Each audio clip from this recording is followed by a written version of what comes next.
21, 13 à 25.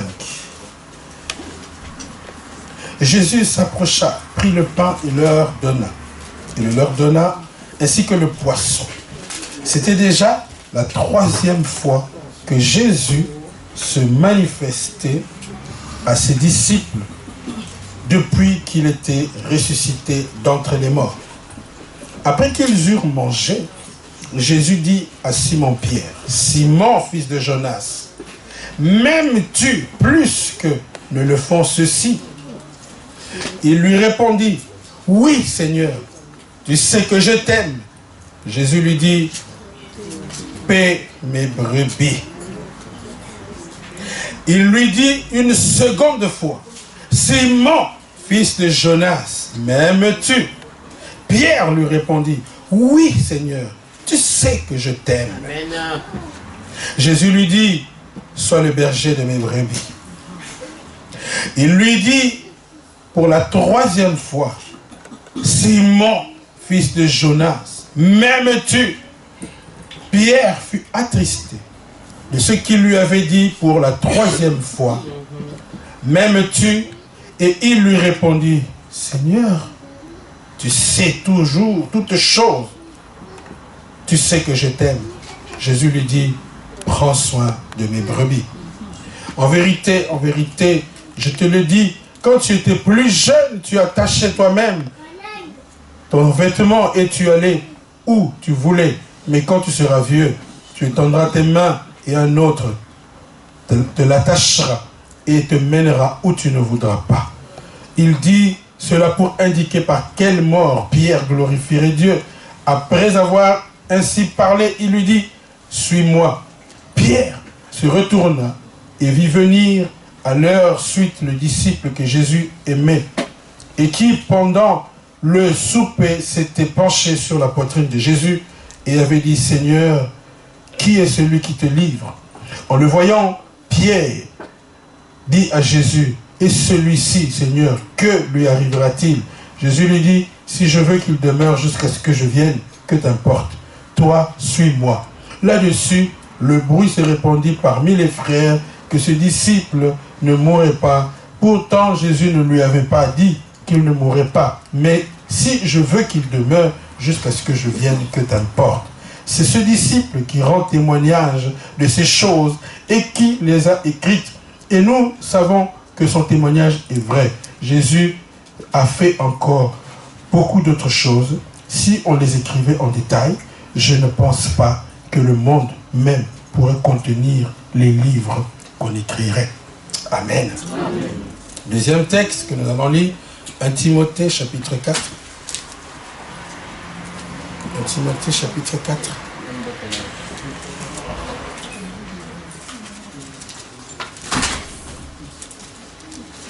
1 Timothée chapitre 4. Le verset 13 à 14. Jusqu'à ce que je vienne, applique-toi à la lecture, à l'exhortation, à l'enseignement.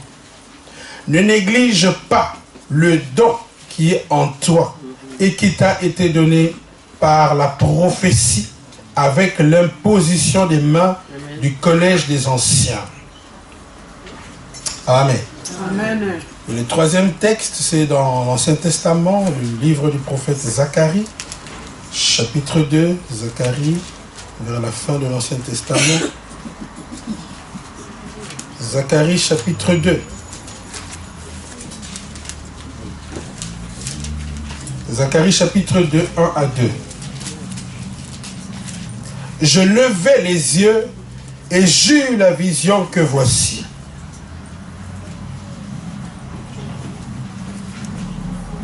Oh, pardonnez-moi, je crois que j'ai mal noté, c'est pas le chapitre 2. C'est plutôt le... Ouh là là. C'est pas le chapitre 2, c'est le... Ok. C'est toujours chapitre 2, mais c'est pas le premier verset. 5e verset, pardonnez-moi. Chapitre 2, verset 5. Je levai les yeux et j'eus la vision que voici. un homme tenait dans la main un cordeau à mesurer. Je dis, où vas-tu? Il me dit, je vais mesurer Jérusalem pour voir quelle est sa largeur et quelle est sa longueur. Amen. Bien aimé, notre texte principal, c'est celui de Jean, chapitre 21. Dans ce texte, nous voyons que ce texte rappelle la période où Jésus était mort, et ceci se passe après sa résurrection, après qu'il soit ressuscité. Vous savez que Jésus est apparu à ses disciples. Vous vous rappelez l'histoire de la résurrection? Ce sont les femmes qui sont allées pour, je crois, déposer des fleurs à la tombe de Jésus. Et là, un ange leur a dit, pourquoi cherchez-vous les vivants parmi les morts? Vous connaissez ce récit. Et Jésus s'est manifesté à ses disciples, il est apparu. Et vous connaissez même l'histoire de Thomas qui a douté. Et Jésus lui a dit, touche ici, pour lui prouver qu'il était vraiment ressuscité. Amen, amen. Et après que Jésus soit mort, voyez-vous, les disciples étaient désemparés. Ils avaient reçu le grand mandat. Le grand mandat. Jésus leur avait dit, allez dans toutes les nations. Prêchez la bonne nouvelle. Jésus leur avait assigné la tâche de l'évangile. Jésus les avait appelés à temps plein pour servir le Seigneur. Et vous vous rappelez que Pierre et les autres avaient tout abandonné pour suivre Jésus. C'étaient des pécheurs professionnels. Et ils avaient tout laissé tomber pour suivre Jésus. Et ils passaient leur temps avec Jésus à aller prier pour les gens, à aller évangéliser, organiser les croisades d'évangélisation de Jésus. Ils organisaient toutes les réunions, tous les services que Jésus... C'était les disciples, les 12 qui étaient avec lui, qui faisaient tout le travail. Et donc ces gens, et Jésus comptait sur eux qu'après son départ, ils allaient poursuivre le travail pour pouvoir amener la parole de Dieu dans le monde entier. C'est ça que Jésus attendait de leur part, qu'ils continuent l'œuvre. Parce que Jésus, il a dit, il vaut mieux que je m'en aille. Parce que quand je m'en serai allé, le Saint-Esprit viendra sur vous. Et donc, il était préférable que Jésus s'en aille. Parce que Jésus lui-même, tout seul, c'était difficile en tant qu'homme, bien sûr. Jésus était parfaitement Dieu, parfaitement homme, mais son côté humain ne lui permettait pas d'être partout dans le monde entier pour prêcher la bonne nouvelle. Et donc il fallait que l'Esprit de Dieu vienne pour que le Saint-Esprit soit répandu dans le monde entier. Partout où le Saint-Esprit est, la parole de Dieu peut être proclamée. Alléluia. Et c'est ça que les disciples devraient comprendre. Mais, voyez-vous, après le départ de Jésus, les disciples ont eu des moments de découragement, des moments de désillusion. C'était un moment de désillusion parce qu'ils avaient beaucoup espéré Jésus-Christ. Vous vous souvenez d'ailleurs les disciples d'Emmaüs qui marchaient dans la tristesse. Quand Jésus leur était apparu, ils parlaient avec un ton négatif, avec un ton triste, parce que pour eux c'était fini. Vous comprenez? Le faiseur de miracles était parti, la gloire était terminée. Ils avaient été habitués à des réunions fracassantes où les gens les suivaient partout. Et eux, ils étaient autour de la star des stars, Jésus-Christ. Ils recevaient aussi cette gloire-là. Et quand Jésus est mort, pour eux, c'était une perte monumentale. Et donc, ils s'étaient découragés. Et Pierre, lui, à qui le Seigneur avait dit, tu es Pierre, et sur cette pierre, je bâtirai mon église. Jésus avait donné des responsabilités à Pierre. Jésus avait responsabilisé Pierre pour dire, c'est toi qui vas être le leader de ces gens. Mais Pierre, lui-même, à qui Jésus avait confié la responsabilité, était désemparé, il ne savait plus comment. Alors, il a même dit aux autres, allons, retournons à la pêche. Ils sont retournés pêcher. ils sont retournés à leur métier parce que bon, de toute façon, l'évangile, Jésus est parti. On ne sait même plus qu'est-ce qu'on va faire. Alors, ils sont retournés à la pêche. Et là, ils ont essuyé un cuisant échec. Ils n'ont rien pu pêcher ce jour-là. Vous comprenez? Et quand Jésus est venu, vous connaissez l'histoire, il leur a dit, jetez les filets du côté droit. Et alors là, ils ont pêché des grands poissons. C'était des poissons capitaines, des motos. Je ne sais pas quel poisson encore ils avaient pêché ce jour-là. Des grands poissons. Et en grand nombre. Au point où ils avaient du mal même à tirer les filets. Parce qu'il y avait beaucoup de poissons. Et quand ils sont revenus sur la plage, Jésus avait déjà apprêté. Ils ont trouvé des poissons sur des braises. Ils ont trouvé le poisson en train de cuire. Et Jésus avait déjà tout épicé lui-même. Vous voyez, Jésus avait tout apprêté pour eux.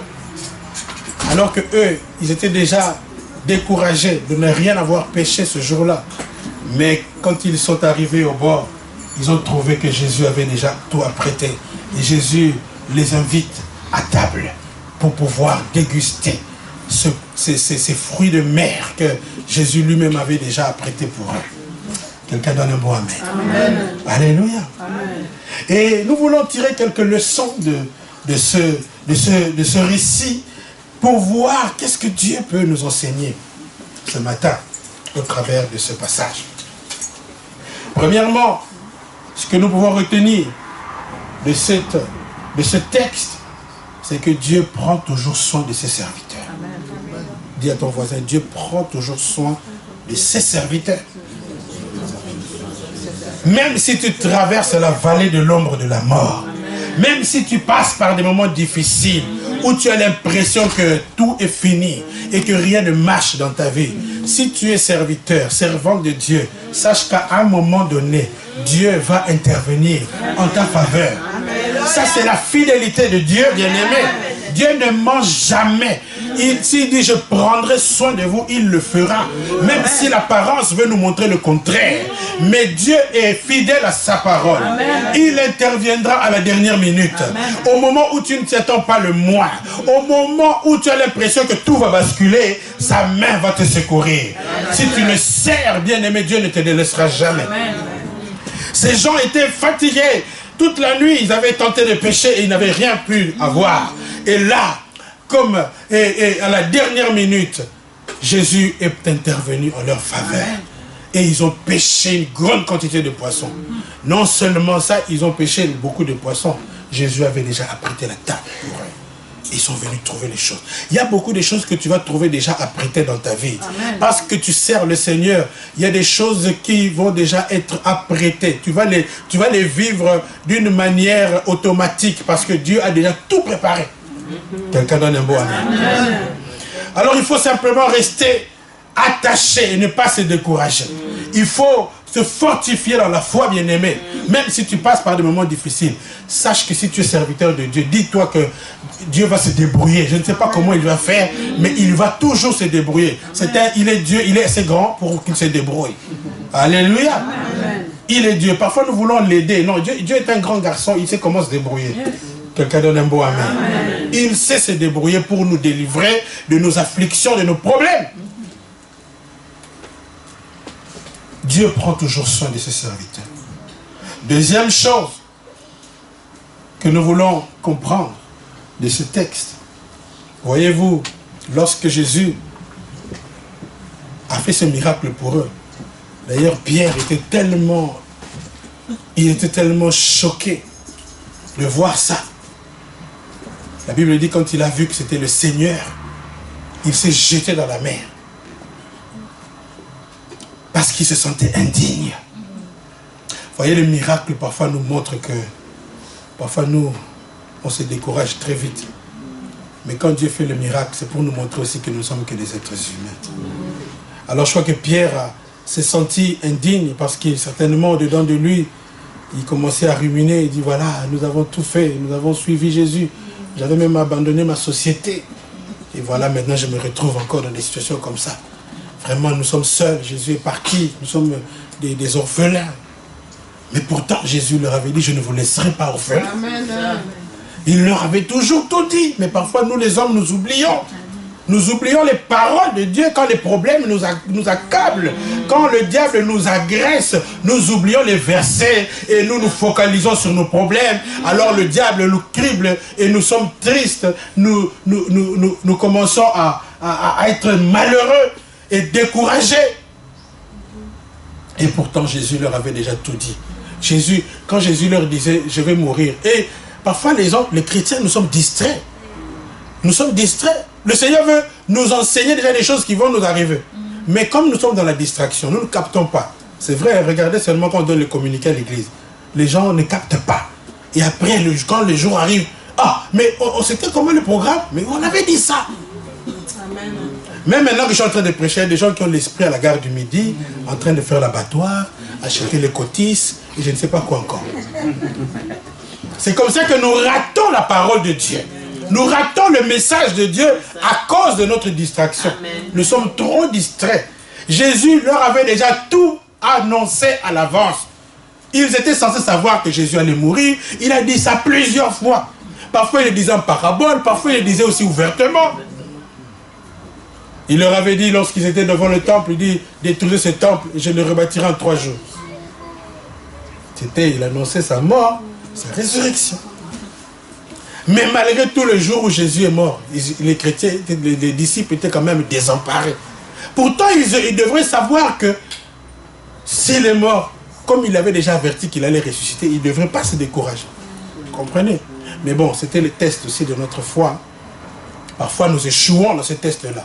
Mais nous devons apprendre au prochain test que la prochaine fois que le malheur t'arrivera, que tu vas rester ferme, que tu ne vas pas broncher, que tu ne vas pas te décourager, que tu ne vas pas pleurnicher comme un gamin. Au contraire, tu vas commencer à proclamer des paroles prophétiques dans tes problèmes et le diable sera tellement vaincu de voir quelqu'un qui n'est pas ébranlé malgré les attaques, malgré toutes sortes de misères qu'il lui a envoyées, mais quelqu'un continue à louer Dieu, continue à aller à l'église, continue à adorer Jésus, continue à les servir avec même plus de zèle.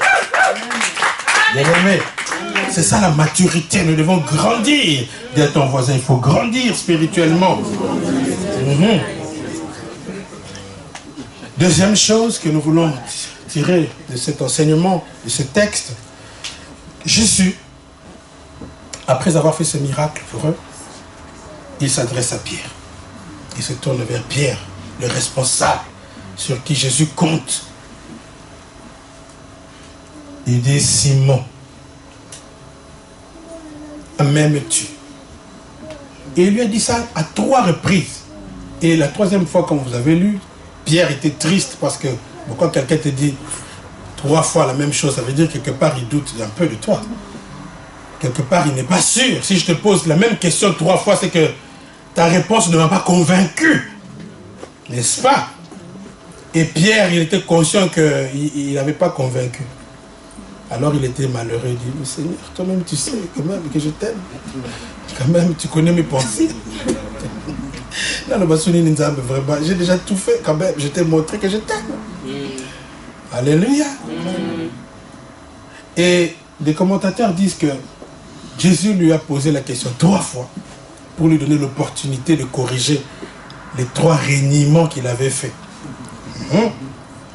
Vous comprenez? Jésus avait régné, Pierre avait régné Jésus 3 fois. Et alors, Jésus lui a posé la question 3 fois aussi pour rattraper la sauce. Bon, ça, ce sont les commentateurs qui disent. Bon, quelque part, ça a du sens. Amen, amen. Quelque part, ça a du sens. Voyez-vous, l'amour des chrétiens, parfois, est vacillant. Notre amour est vacillant. Et Jésus va lui poser 3 fois la même question. C'est une manière de lui dire, tu dois affermir ton amour pour moi, Pierre. Il faut que cet amour devienne solide, qu'il soit inébranlable, qu'il pleuve ou qu'il neige, cet amour doit demeurer, que les tempêtes soufflent, qu'il fasse bon ou mauvais, mais ton amour ne doit jamais être ébranlé. Il est allé lui poser 3 fois la même question. M'aimes-tu? Simon, fils de Jonas. Et c'est aussi pour dire que quand il lui a dit, si tu m'aimes vraiment, la réponse de Jésus dit, alors paie mes brebis. Tu dis que tu m'aimes, ok, c'est bien. L'amour dans les paroles, vous savez. Moi, j'ai dit toujours aux gens, mes amis, j'ai dit, on mesure une force par ses effets. Si tu me bois qui ça ces jours, si tu ne m'appelles jamais, je ne peux pas dire que tu m'aimes beaucoup. Je vais commencer à respecter. Quelqu'un donne un bon amen. Amen. On reconnaît une force par ses effets. Amen. Jésus lui-même a dit à Pierre, tu m'aimes, ok, paie mes brebis. Si tu m'aimes vraiment, la conséquence de ton amour, c'est que tu dois t'occuper de mes brebis. Ceci, c'est pour dire que nous devons servir Dieu par amour et avec amour. Par amour et avec amour. Servir Dieu par amour. Le Seigneur demande à Pierre de s'occuper de son œuvre par amour. Oh, parfois beaucoup de chrétiens font des choses par intérêt. C'est vrai, hein? Parfois nous faisons des choses par intérêt. Mais Dieu veut que ton service soit motivé d'abord par l'amour. Oh, beaucoup de pasteurs prêchent pour l'argent. Les prédicateurs du ventre, vous les connaissez, n'est-ce pas? Il prie pour toi, mais il attend $1000 à la fin de la prière. Il fait la délivrance, il t'a déjà donné la facture, $1000. Il y a maintenant même, au Congo, dans mon pays, quand tu vas chez le pasteur, il y a au secrétariat, c'est comme si tu vas chez le docteur, tu payes la consultation. Mais Jésus a dit à Pierre, Jésus voulait faire ressortir l'amour de Pierre 3 fois. Donc, il faut que tu fasses des choses pour Dieu par amour. Tu dois aimer Dieu d'abord. Si tu viens à l'église, c'est parce que tu aimes Dieu. Ce matin, j'espère que tu es venu parce que tu aimes Dieu. Ne viens pas pour autre chose, viens parce que tu aimes Dieu. Le gros problème, les problèmes commencent à l'église quand les gens commencent à calculer. Quand les gens commencent à faire des choses avec des calculs dans la tête. Je fais le ministère, mais avec l'objectif de... Il faut qu'à la fin, le pasteur me nomme diaconesse principale. Alors si on ne te nomme pas, c'est la guerre avec le pasteur. Vous voyez le problème quand on ne fait pas les choses avec amour. Il faut faire le travail de Dieu par amour. Si c'est l'amour qui te motive, tu vas faire beaucoup de choses. L'amour est un moteur puissant. L'apôtre Paul dit, l'amour de Christ nous presse. Il faut que l'amour de Jésus soit en toi. Quand tu viens à l'église, sois rempli d'amour pour le Seigneur. Amen. Tu le fais par amour et tu le fais avec amour. Ça veut dire quand tu fais quelque chose, tu le fais avec joie. La Bible dit que Dieu aime celui qui donne avec joie. Quand tu donnes ton énergie à l'église, ton temps à l'église, tu dois le faire avec joie. Amen. Ne murmure pas. Ne commence pas à faire des exigences parce que tu as fait quelque chose à l'église. Parce que c'est moi qui ai acheté le micro. Maintenant, avant que le pasteur prenne quelques décisions que ce soit, il doit d'abord me consulter. Ça, ce n'est pas faire des choses avec amour. Quand je donne, c'est moi qui ai donné 2000 € pour qu'on paye la dette de loyer de l'église. Alors maintenant, quand même, j'ai des exigences à donner. Vous comprenez? Ça, tu n'as pas donné avec amour. Tu dois faire des choses avec amour. Et quand tu fais les choses avec amour, tu le fais avec excellence, bien-aimé. Quand tu prépares pour ton chouchou, tu vois comment tu fais. Même les oignons, là, tu vas chercher des oignons spéciaux qui n'existent pas.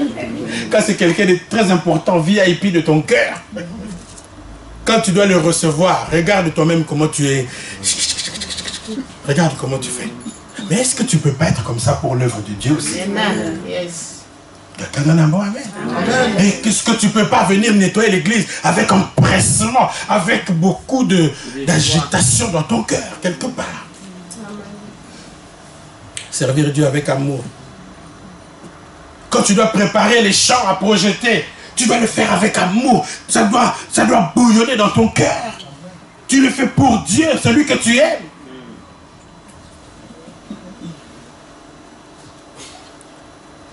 Quand tu fais par amour ça, tu le fais bien et tu es prêt à faire beaucoup de sacrifices. Tu es prêt à dépenser beaucoup d'énergie. Même quand tu dois donner ton argent à l'église, donne-le avec amour. Yes.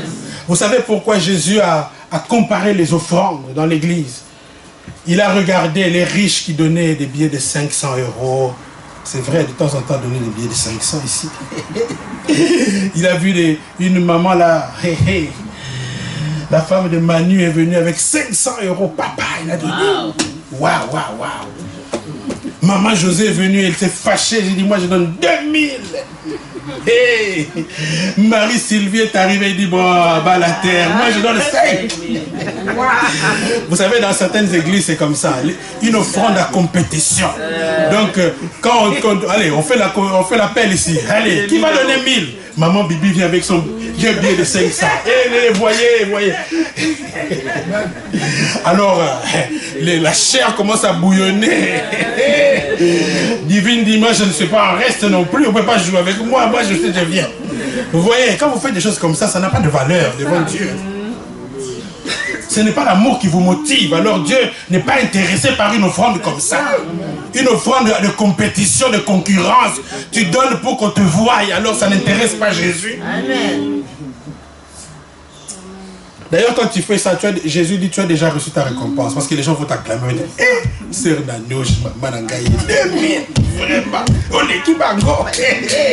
Les gens t'acclament. Alors tu reçois tous les éloges, c'est bien. Mais c'est ça ta récompense. Tu n'auras plus rien d'autre. Mais Jésus a regardé la veuve qui est venue avec 5 € seulement. C'est tout ce qu'elle avait dans son portefeuille. Elle a donné de tout son cœur parce qu'elle aimait. Elle n'a pas calculé. Elle a dit, parce que les autres là, ils donnaient, c'était leur superflu. Elles ont 100 000 € dans le compte d'épargne. 1 000 €, c'est rien du tout. Elles ont 50 000 € dans le compte d'épargne. 500 €, c'est rien. Elle gagne 50 000 € par mois. Donner 500 €, ça lui fait quoi? Vous savez, il y a des gens qui gagnent des montants comme ça. Hein? Oui, c'est vrai. En tant que comptable, je comptabilise parfois des salaires qui peuvent te faire tomber à la renverse. J'étais dans une multinationale où le PDG gagnait 3 millions d'euros par an. Non seulement il avait 3 millions d'euros par an, il avait droit à un jet privé tous les week-ends qui le ramenait en Suisse parce que sa femme ne voulait pas déménager venir en Belgique. Caprice de star, on lui a donné le jet tous les week-ends, jet suisse. Il revenait lundi matin pour travailler. Et en plus de ça, si les résultats étaient bons, il était payé en stock option, des bonus. Et les directeurs, ils avaient des... Tu vois, un directeur, les bonus de 100 000 $. Ça, c'est la prime. Vraiment, alléluia. Quelqu'un qui reçoit beaucoup d'argent comme ça, 500 €, c'est rien. Alors Jésus a dit que la meilleure offrande, c'était l'offrande de la veuve. Même si en termes de montant, c'était petit. Mais en termes de valeur vis-à-vis de Dieu, c'était la meilleure. La plus grosse offrande, c'est celle qui est faite de tout ton cœur avec amour. Je ne dis pas qu'il ne faut pas donner les 2000 €. C'est pas ça que j'ai dit. Hey, maman Marie-Sylvie, je veux que tu donnes comme tu as l'habitude de donner là. Je veux que tu continues à donner les gros montants là. Ça fait du bien à l'église. Mais surtout quand tu le donnes, fais-le avec amour. Dis Seigneur Jésus, je t'aime tellement. C'est pour toi que je le fais. C'est parce que j'apprécie l'œuvre que tu fais dans le monde, dans ma vie, dans la vie des gens, des enfants de Dieu. Je vois comment tu guéris les gens. Alors je dis non, il faut que cette œuvre poursuive. Je vois ce que l'Église apporte dans la vie des gens. Alors j'aime ce que l'Église fait. C'est pour cela que nous donnons, bien-aimés, sans compter, sans calculer. Si tu as cet amour-là et que tu comprends l'action de Jésus dans la vie des gens, tu ne vas pas discuter quand on te demande de donner. Si tu as, bien sûr. Alléluia. Amen. Donner avec amour. Amen. Servir Dieu avec amour. Fais ton ministère avec amour. Fais l'œuvre de Dieu avec amour. Oh, je vais avancer. Troisième chose plutôt, troisième point, c'est que Dieu Dieu compte sur nous. Dieu compte sur nous. Dieu compte sur Pierre. Jésus compte sur Pierre. Et il lui avait d'ailleurs dit, tu es Pierre, et sur cette pierre, mon église sera bâtie. Oh, les gens pensent que c'est seulement Pierre à qui on a dit ça. Vous savez qu'il y a des choses que Jésus ne va plus faire dans ce monde. Mais c'est toi qui dois le faire. Mais Jésus ne va même pas envoyer les anges pour le faire. C'est toi qui dois le faire. Jésus compte sur toi pour faire son œuvre. Il a dit à Pierre, paie mes brebis s'il te plaît. Et il lui a répété ça 3 fois pour dire combien c'était important. Combien il en avait besoin. Vous savez, si quelqu'un vient te demander quelque chose et qu'il n'en a pas vraiment besoin, s'il te dit seulement une fois et que tu ne réponds pas, il dit, bah bon, c'est pas grave. Mais quelqu'un qui va insister, qui va te tarabuster, qui va t'enquiquiner quelque part, ça veut dire qu'il en a vraiment besoin. C'est comme il y a un de mes fils dont je ne cite pas le nom. Quand il vient te demander quelque chose, si tu ne sors pas, alors là vraiment ça n'est pas possible. Il vient, il te lâche pas, il te demande, papa, mon GSM, il revient, tu l'envoies promener, mais le lendemain il va revenir. Hein. Sois sûr et certain. Son nom commence par D.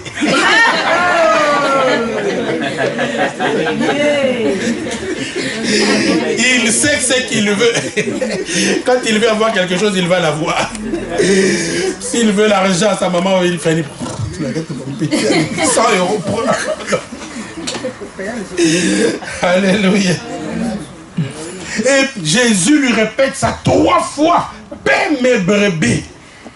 Ça veut dire qu'il en a vraiment besoin, s'il vous plaît. Il compte sur toi pour l'évangélisation. Parce qu'il faut que ce monde soit sauvé, bien-aimé. Beaucoup de gens sont dans les ténèbres dans ce monde.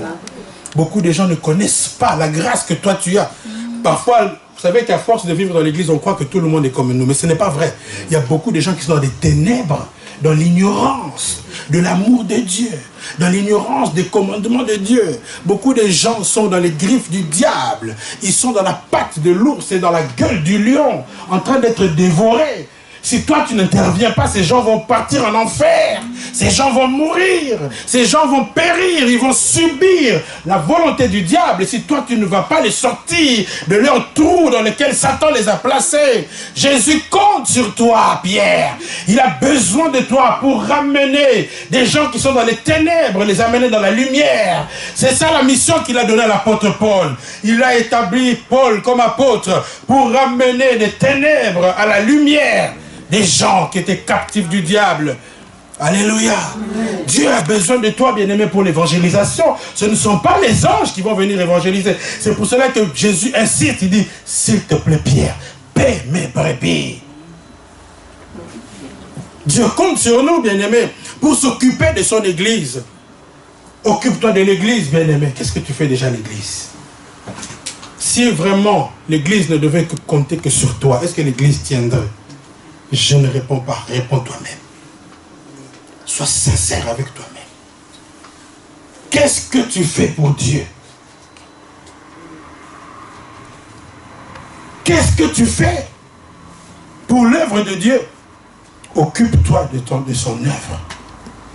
Et l'apôtre Paul dit à Timothée, ne néglige pas le don qui est en toi, le don que tu as reçu par imposition des mains, par prophétie.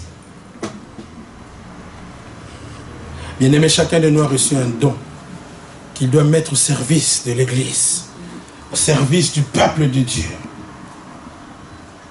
Alors, Jésus a demandé à Pierre 3 fois parce qu'il avait remarqué que Pierre commençait à négliger son appel.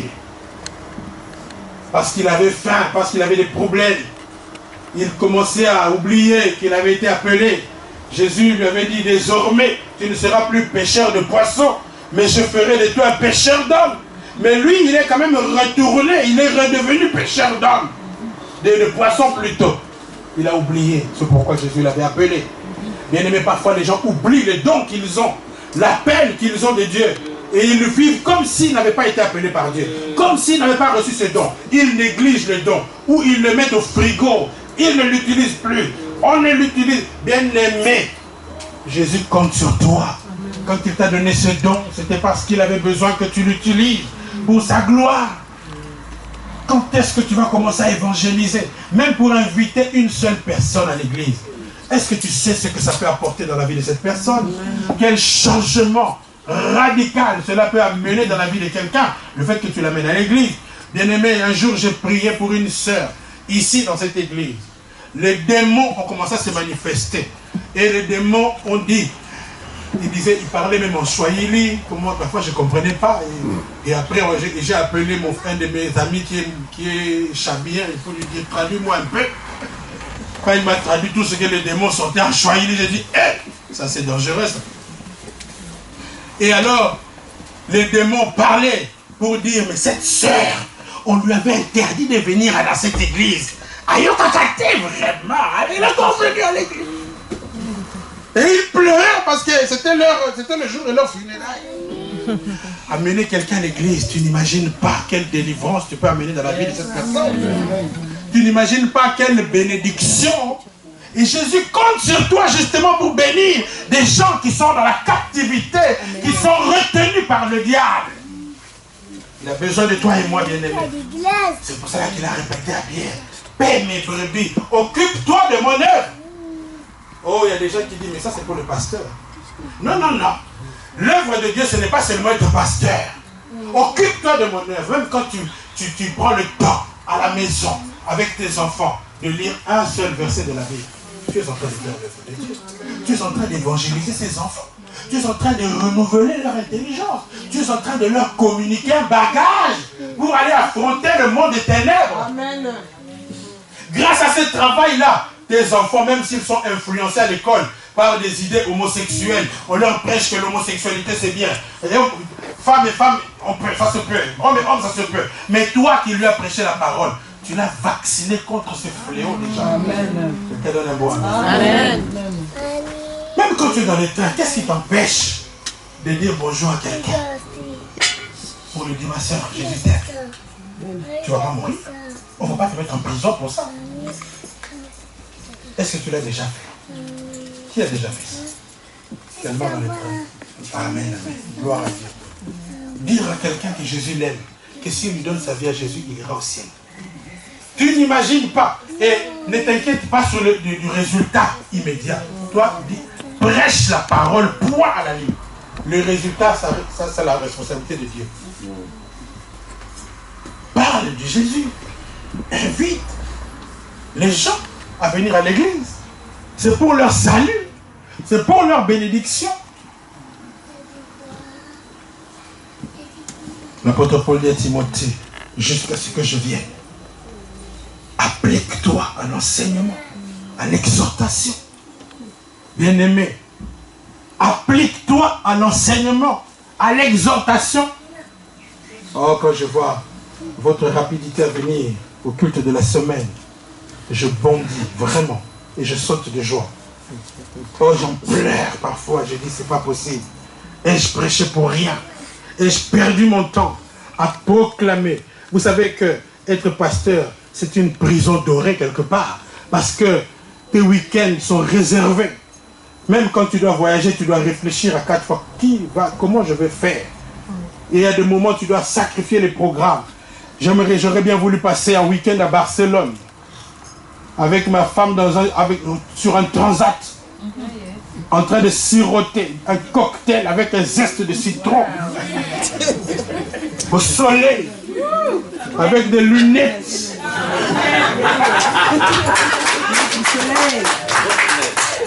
Mais à cause de vous, je rate tout ça.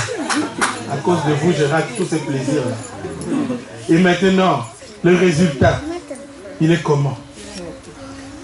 Négligence, indifférence. On ne vient même pas au culte de la semaine. La prière de la semaine est désertée. Non, l'apôtre Paul dit à Timothée, applique-toi jusqu'à ce que je vienne. C'est ce que Jésus te dit, jusqu'à ce que je revienne. Applique-toi, allez au culte de la semaine. Applique-toi à la prière. Exerce-toi dans l'adoration. Va au rayon de prière. Ne reste pas devant le match de PSG et de Real de Madrid. Tu pourras le revoir même après. Ça, c'est formidable. J'avais raté le match des PSG. Je mordais dans ma chic. Mais heureusement, merci Proximus, parce que tu peux encore faire un rewind. Je ne sais pas comment on appelle ça. Tu peux revoir. Donc, même si tu rates le programme, là, ce n'est pas la fin du monde. Quand tu arrives, Proximus va te permettre de tout revoir. Donc, tu n'auras rien raté. Mais exerce-toi au service de Dieu. Moi, je vais aller vite. Jusqu'à ce que Jésus revienne, nous devons nous appliquer à la prière. Nous devons nous appliquer à la lecture de la parole. Combien de temps donnes-tu à la lecture de la parole? Combien de temps est-ce que tu donnes à la lecture de la Bible?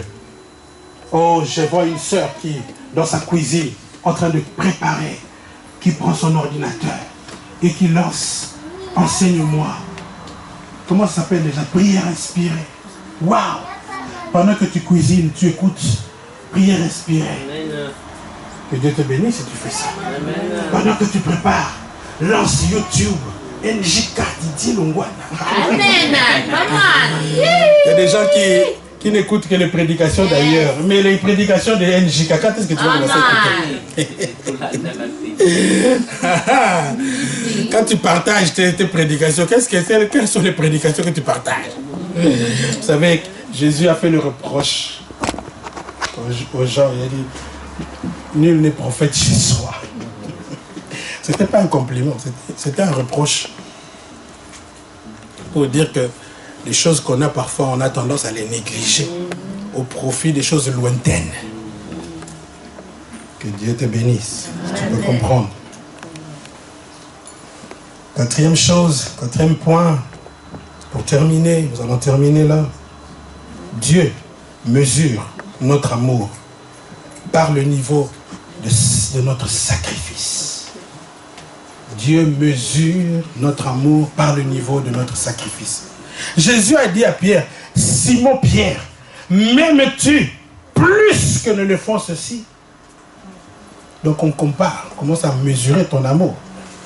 Et Zacharie, le prophète, il a vu une vision. Il dit, je voyais quelqu'un avec un cordeau pour mesurer. Et je dis, où vas-tu?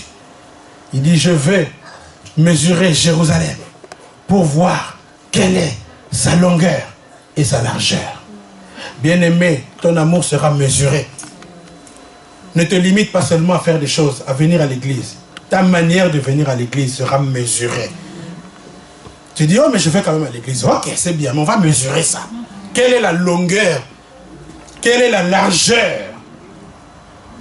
Ta vie de prière sera mesurée aussi. Combien de temps accordes-tu à la prière? Ta prière personnelle. Quel est le sacrifice que tu... Est-ce que tu es prêt même à te réveiller à 2 h du matin uniquement pour prier? Je me rappelle que des gens sont restés éveillés. Lorsque Obama devait être élu, les gens n'ont pas dormi. J'ai rigolé, j'ai dit franchement, il va vous apporter quoi? Qu'est-ce que... D'ailleurs, surtout les Africains, vous savez, c'est le racisme un peu quelque part. Notre frère devient président. Alors là, franchement, aux États-Unis, moi j'ai dit, mais il ne va rien vous donner. Tous les Africains au Congo, là, ils n'ont pas dormi ce jour-là. Parce qu'Obama allait devenir président. Mais c'était pour Michel et ses enfants. Mais est-ce que tu es prêt à faire ça pour Jésus? Beaucoup de gens ne dorment pas quand il s'agit de l'investiture de Obama. Ça, tu es prêt. Mais quand on dit la réunion des vaillants guéris, de 20 h seulement jusqu'à minuit, tu trouves que vraiment c'est trop te demander. Ta vie de prière sera mesurée. Le sacrifice que tu es prêt à faire pour l'œuvre de Dieu sera mesuré. Bien-aimé, un ange est venu pour mesurer. Il y a un ange que Dieu envoie à la NJK. Nous ne le voyons pas, mais il est en train de mesurer chaque prière. Ton niveau de prière est mesuré. Jésus a mesuré l'amour de Pierre. Il a dit, m'aimes-tu plus que ne font ceux-ci? Est-ce que tu peux aimer au-delà de la normale? Est-ce que tu peux servir Dieu au-delà de ce que tout le monde fait? Est-ce que tu peux faire? Est-ce que tu peux être au-dessus de la moyenne? Est-ce que tu peux sortir du lot? Ne sois pas seulement chrétien, sois meilleur chrétien s'il te plaît. Alléluia. Ou même ma prédication sera mesurée. Tout est mesuré, bien-aimé. Alors ne te contente pas de faire. Fais le bien surtout. Ne te contente pas, ne te limite pas seulement à faire. Ton ministère sera mesuré. Comment est-ce que tu fais le ministère? Est-ce que tu le prépares dans la prière? Avant de venir nettoyer ici, est-ce que tu as prié? Avant de venir faire l'accueil, le protocole, combien de temps tu as pris pour prier avant de faire ça? Amen. Ça sera mesuré, bien-aimé. Est-ce que tu pries d'abord pour le ministère que tu fais? Est-ce que ça t'arrive de prendre des jours de jeûne pour le ministère, pour que Dieu intensifie ton ministère? Oh, j'aime mon église. Combien de jours tu as déjà prié pour cette église? Combien de temps, combien d'espace est-ce que tu accordes dans tes prières pour la NJK?